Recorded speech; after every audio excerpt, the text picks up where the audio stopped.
Welcome back to Reputation at Stake. We are on week 19. Yes. And we have our update for the week and the month. Yep. But before we do that, I'm Fish. She's Pep. I'm Pep. And we want to go ahead and cover just some topics that might actually be, or a topic that's actually kind of important. Yeah. When it comes to people, we've noticed people get overwhelmed sometimes when they try to share carnivore diet. And we want to encourage you just certain ways to do it without getting caught in the antlers with people, because it can be kind of like discouraging, right? Right. So there's certain things to be aware of, and just to kind of like share what you have, encourage, and then just sort of step back and show people the results. So here's lead by example. Lead by example. Yeah. So I kind of cut into her thing because I was really interested in the topic. So Pep, what do you have for us today? So I kind of was thinking about it this week. It's kind of like you can lead a horse to water, but you can't make him drink, is kind of my motto. And I looked that up today to see, where that came from and that kind of stuff, because sometimes some things we think are innocent to say, they turn out not so innocent to say, and some things that sound bad are actually come from innocent background. So anyways, basically this saying says you can give someone an opportunity, but you can't force them to take it. Okay. So we feel so good on the carnivore diet that we tell everyone, like someone will say, my child's super depressed and they're not getting out of bed and they're not doing all these things. And my automatic response is, if you get your child off of seed oils and you get them proper sleep and you feed them meat, they would feel a lot better naturally, and they would stand a chance against this world. They would start feeling better because it's worked so well for me. And I know that we are all different. We all have different needs, and there could be other things, spiritual things, and then like chemical reactions in our brain and that kind of stuff. So I do understand we're all a bit different. Right. But I do also believe that seed oils, so everything except for like olive oil, but all your seed oils, your canola oil, your corn oil, your vegetable oils, like that whole gamut of oils, they're all rancid, and they're all really bad for your bodies. They're just not quite natural. So I think... So when you say rancid, as someone kind of on the outside trying to understand, right? When someone says rancid, we think of it stinks really bad. If it's rancid, it's going to be like pus or, like gross. But whenever you have oil, it smells fine.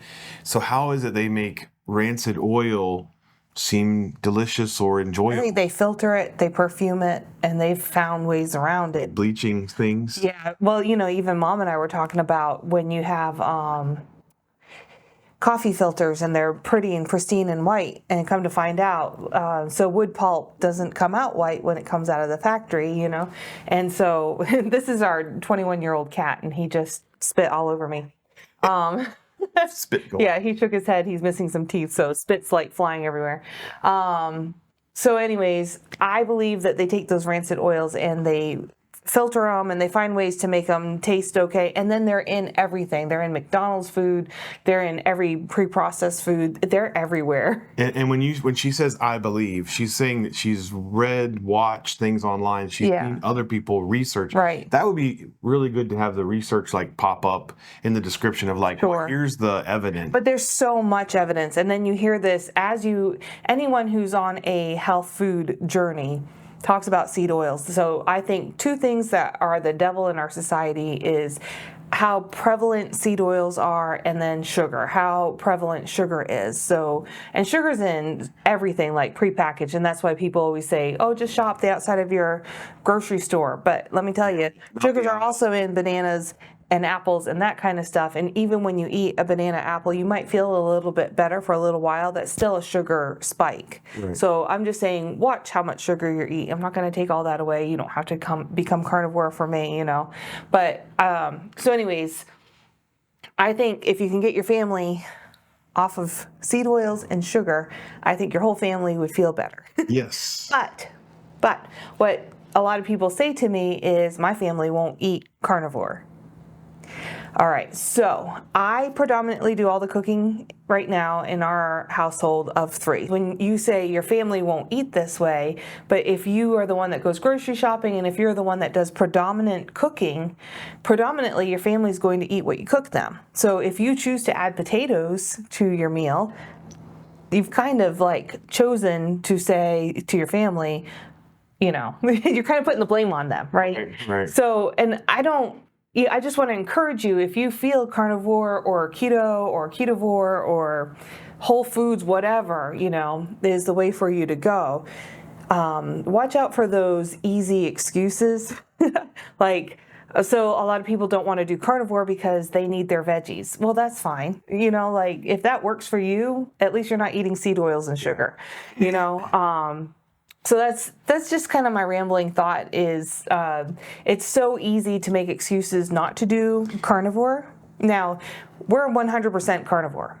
We don't eat pasta, we don't eat potatoes, we eat pretty much burger, bacon, butter, and eggs. Once in a while, we've really cut way back on the cheese because if you've heard last week's story, I had stalled at that point for 3 weeks. Yeah. So we don't eat a lot of cheese. We don't eat a lot of dairy. We have coffee. We have half and half in our coffee. That's pretty much our only non-carnivore diet food. And then yesterday, I really wanted an egg omelet. So I did eggs. I did extra egg yolks. I did just probably an ounce of cheese for the 3 of us, very light on the cheese. And then I added some ham lunch meat to our omelet. Right. And I woke up this morning and I hurt so badly. Every joint in my body hurt. My neck was stiff. My shoulders were stiff. My elbows hurt. Whose elbows hurt? and to kind of clear things up, so she's eating meat and she's in pain. So the question is, why would deli meat, right? Yeah, boar's head, black ham from Walmart, boar's head. Why would it cause pain? Well, it probably has preservatives and who knows what else. It's highly processed. Highly processed. And it wasn't just me. It was also Mom. Mom noticed an immediate flare-up. I don't know. I didn't even ask you. I'm a different, genetics or whatever. Yeah. So for me, ham is, tasty stuff. It was nice meat. Yeah. In my omelet. It was delicious, but I probably won't do that again because I'll probably just do bacon. Bacon doesn't seem to affect me like lunch meat does. So and for her, if she has a watch on, the battery will die in a short amount of time. Yeah. She has a different chemical makeup internally, obviously. Which is weird because we're both humans. Right. We both are made out of blood, skin, and bones and fat, right? Right. And yet I react to things. My body's super reactive. Anyways, another thing is when someone asks about the diet and then they give you all these excuses why they don't want to do the diet, Randy came up with a really good, are they really asking about the diet or are they just looking to argue with you? So, if you're a staunch vegan, you might ask someone about the diet because they're passionate about what they want to talk about. But Randy came up with this nice question, which kind of puts the whole thing into perspective. Do you remember what that was? Yeah, so basically, if someone comes to you and they said, I would do the diet, but fill in the blank. Now, some of those can be medical concerns the meat's hard on your kidneys. Yeah. I'm worried about fatty liver disease. The gallbladder. I don't have a gallbladder. Right, I don't have a gallbladder. Some of them can be legitimate, but most of the stuff that I hear from my family, my friends, that whenever you mention carnivore, is sort of well, let me ask you, your goal is to get healthy, lose weight, and have a long, healthy life.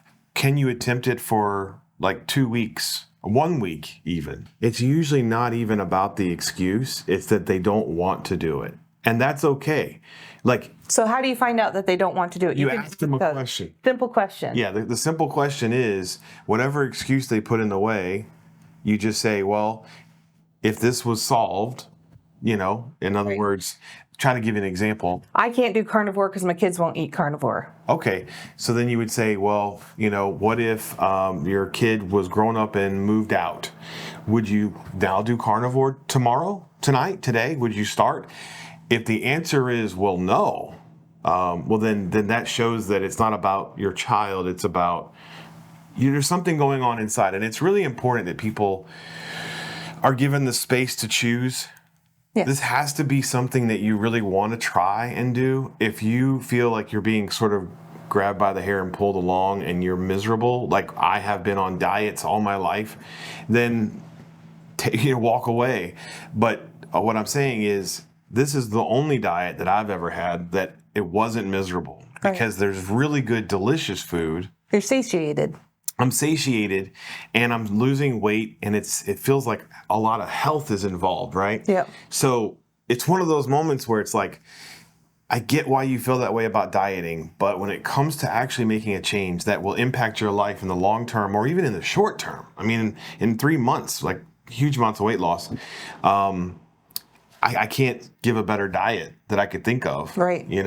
It's like an elimination diet. We're finally, I'm sure all along people have been getting, like, I know how I feel, therefore I'm like, I feel so good. I would love to encourage people to try this. Right. But now there are doctors on board. There's one doctor, I can't think of his name, but his book is Stay Off My Operating Table. And he met with Steak and Butter Girl and her gang, so the people that do coaching, and they all got blood test and CAC scan, which is a calcium something or other cardiac scan. Yeah. And in real time, they all agreed ahead of time to do this, so no one was forced, but they all got their scans done. And one gentleman actually had a previous scan done from 2016, and the doctor went ahead and looked over that too, not as the doctor, just as, here's how to read these things.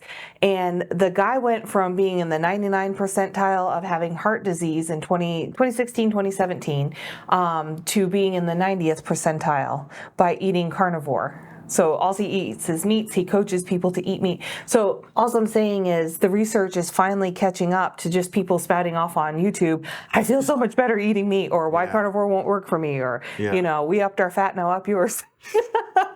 So the scientists research, like the people who are trained to do research, it's now catching up to the people who are spouting off, I feel so good eating carnivore. I feel so good eating carnivore, So, and it's, I love watching people's blood test results. I kind of would like to go get mine now, but it's so encouraging to see like their vitamin Bs are in the right area, that they're good cholesterol, that big fluffy cholesterol that does the healing and balances the hormone, that's all regulated. Testosterone, that guy on Steak and Butter Girl, his testosterone was like almost 900. Oh, wow. What's the He was 50.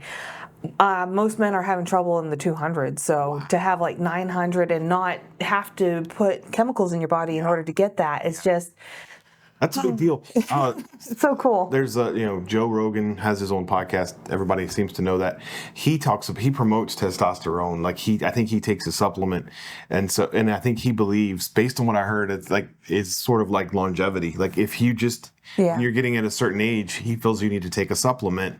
But if you're getting that off carnivore, well, this guy's in his 50s, and I don't think he supplements. I don't know what he does. I don't follow him around every day.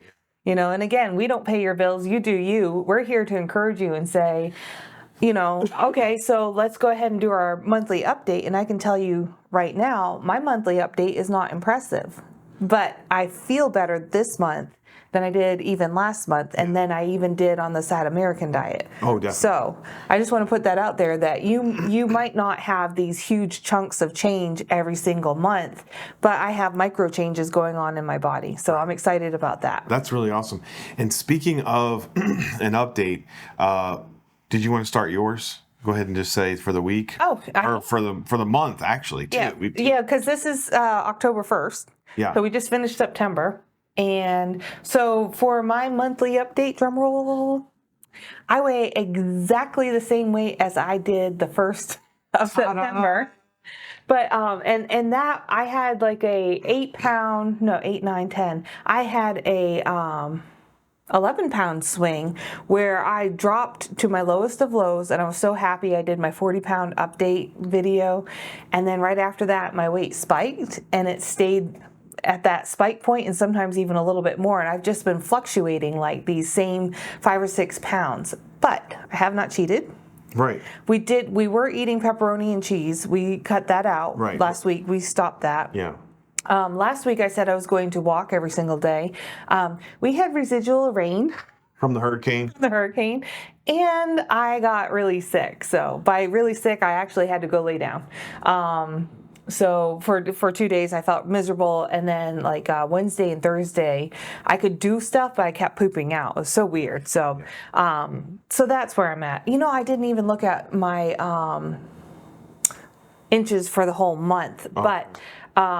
But for the week, you have, for the week, I did lose 2 inches overall my entire body, so that's really cool. That's really cool. Yeah, and like along my rib cage, I lost 1/2 inch, so I think that's really interesting because, like along the rib cage, we always do bra sizes, right? So I've never seen this bra size like Before along the rib cage, not along the rib cage, which is weird because there's not a lot of excess there, right? So where there's not a lot of excess is where my body's losing weight, pulling it out. Yeah. So because I am pretty heavy on the bottom half, I guess that makes me pear-shaped. Okay. I went ahead and grabbed my belly, the part that's not sexy. I went ahead and grabbed that measurement today because I feel like I've lost a lot of weight there, and I've never measured it before because, dang it, I don't want to know how big my belly was. But my butt and my hips keep shrinking, so I thought, yeah, might want to try that. So that way in the future you can look back and say, oh my. Yeah. You know. So this month I did lose 8 pounds, but I also gained it right back, so it's not really a loss.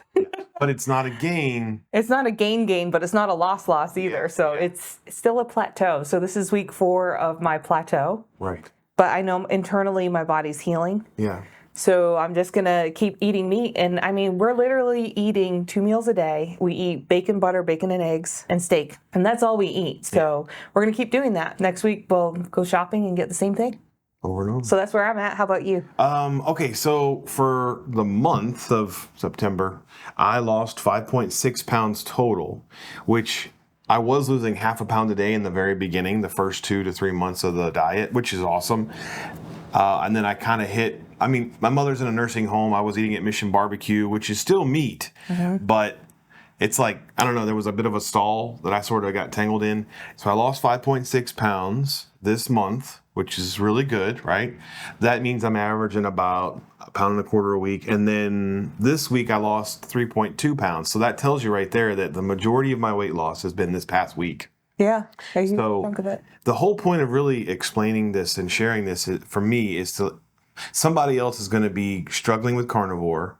They're going to be hoping that because people have videos where they look amazing, right? Did it in 10 days, look at this. And you're like, 10, what are you talking about? So you need to have the long-term results to find out, okay, the battlefield is you're going to hit some obstacles and you're going to get a dry spell where you're not losing weight and you don't know why.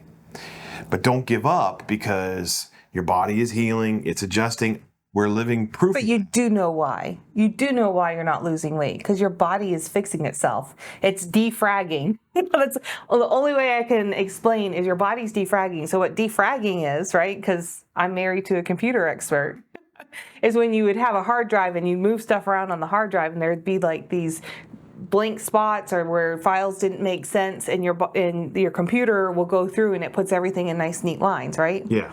So I believe with all my heart that our bodies will actually kind of go through a defragging process, because I've noticed on you, like as you're talking and moving your arms, you're seeing like more definition in your arm muscles, and like your leg muscles are starting to get more defined, because that's what our body does. Like, why am I losing weight on my rib cage? There's hardly any fat on my rib cage that needs to go. It all needs to go off my internal organs and my hips and my butt and my belly. You know what I mean? Like, come on, body. But it's going through and it's finding any place where maybe I lost a little fat chunk, and it's going through and filling that in and sculpting it. And so you can lead a horse to water, but you can't make him drink. You can't make them drink, and you can encourage people and just continue to encourage them. Encourage them and don't fight with them. If they're truly not interested in anything you have to say, just tell them you're glad. If they say, I'm going to stick with veganism or whatever, just say, I'm glad you found something that works for you. Right. And, it's really easy. Move on. I've seen it in my childhood. It's really easy to get into sort of like let me change your mind. You're right. and that's not good, because if they're showing you excuses, you can address those if you want to, but there's this moment where you kind of need to pick up and say, you know what, I'm just gonna let them, just give them the freedom to choose, and sort of just back away and show them how it works by leading by example. But I don't want people to feel like I'm trying to make them miserable. You can't manipulate them. It's not fun. Exactly. It's not fun for you, and it's not fun for them. Balance, yeah. Right. Yeah. Yeah. Just encourage them, and when it comes time to it, say, carnivore. And they'll be all in. Like one family member was questioning, watching, and then something medically happened where their doctor said something, and they were very concerned, and all of a sudden they were all in, and they noticed results immediately, and now they are actually involved in trying to do it more and more. So it'll happen if it's going to happen. Yep. So if you're mildly curious, I recommend going and watching all the videos. Yeah. Dr. Barry, Dr. Chafee, Stay Off My Operating Table Doctor. I don't know his name. I don't know his name. It starts with an O, but he's really good. He talks all about heart health. It's incredible. Dr. Kills, he's a little bit out there for me, but he's great. He does a lot of fertility stuff, and he's carnivore. Dr. Barry's carnivore. Dr. Chafee's carnivore. Oh, there's another guy, Dr. Baker. He's carnivore, and he's on here. And then there's also an eye doctor, and there's one more that's in Chicago, and he deals all with metabolic issues. So what I'm telling you, people, is there are doctors who are doing this diet, and we can link all their YouTube's probably in the description. That's the easiest thing. Yeah, we'll have to. Yeah, I'll find them for you, and we'll put them in the description. Yeah. And if they have a channel, it's not hard to put it in the link. Yeah. Down below. So check the link below, not because we're anything special. Yeah. But because hey, I want to help you. That's what we're here for. So, and if you ever want to be interviewed on our channel, we would love to do that. We have StreamYard. Yeah. And when we ask for your feedback in the comments below, it's so nice to interact with you. Yeah. It's the only way we have to interact with you. It's the community. So feel free to leave comments below. We know that we're only eating meat. We're going to keep eating meat. We feel great on eating meat. So we're carnivore for right now. Probably for life. Yeah. But if you have any comments, it's not to change our mind, but it's, hey, we invite you into our space, and we want to interact with you. Right? All right. I think that covers it. Yeah, we did pretty good time-wise, sort of. Thanks for watching. If you guys have any questions, leave your questions below. If you want to do an interview, leave that below, how we can get in contact with you. And there's an email address, I think, attached to our site at the bottom. Yeah, the About tab. Yeah, you can go down there and you can send us an email, and then we just need to go check that email. But we do have it. Yes. And we would like to get involved, and like you said, connect up. So take care, guys. Thank you. Have a great week. God bless. Bye.